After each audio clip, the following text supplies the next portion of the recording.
the literacy conference, LitCam 2011, focusing on literacy for sustainable development and economic growth, is so vital and very timely because we are at a point in time in the world when people really need to rediscover the fact that the basis of what we do is on the knowledge that we have about issues confronting us.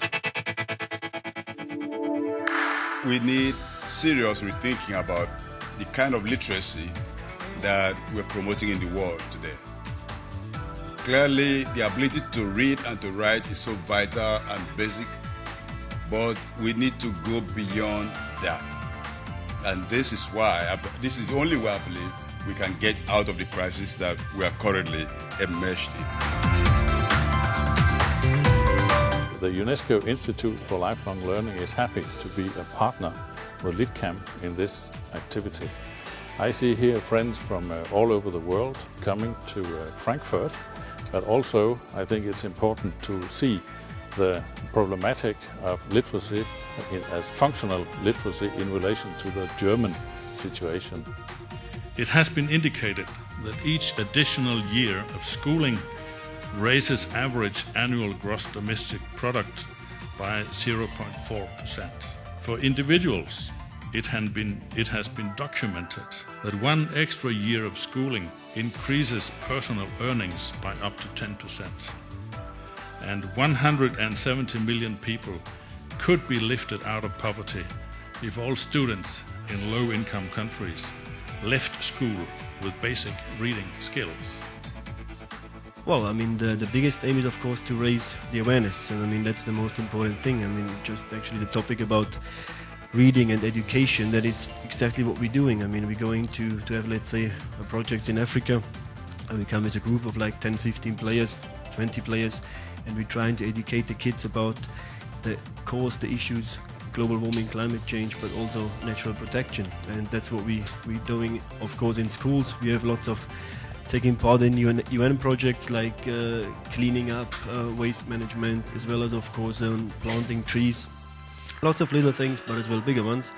In the end, we always play a nice big football game with a big crowd, and our players trying to spread a message.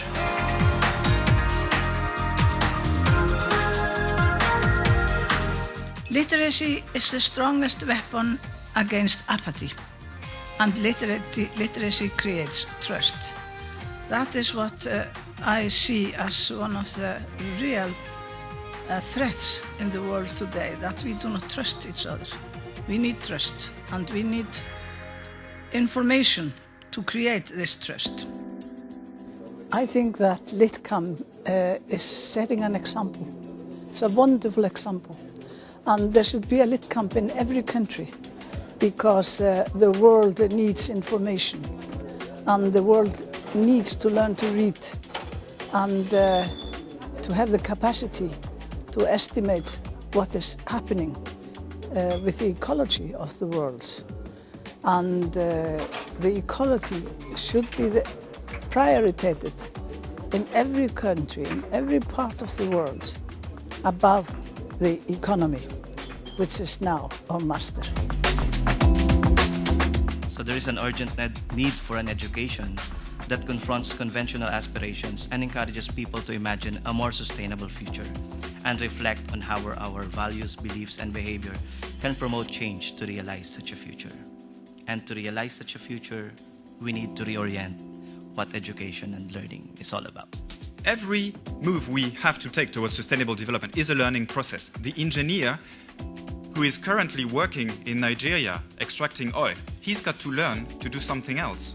So it is a learning process for him, it is a learning process for each consumer, it is a learning process for each engineer, it is a learning process actually for the entire society. In diesem Jahr haben wir mit dem Thema Literacy and Sustainable Economic Growth ein etwas nicht ganz so nah an der Alphabetisierung liegendes Thema. Wir sind aber ganz happy, weil wir einen großen Zuspruch bekommen haben. Wir haben viel Publikum hier und wir haben natürlich auch sehr gute Redner. Wir haben mit Nnimmo Bassey, den alternativen Nobelpreisträger von 2010, wir haben den Direktor der UNESCO, wir haben die frühere isländische Präsidentin Vigdís Finnbogadóttir und alle zusammen haben gute Beiträge gemacht und ich denke, wir können auch ziemlich viel erzielen mit der heutigen Konferenz, die wir morgen eben mit den Workshops nochmal in Detail weiterführen werden.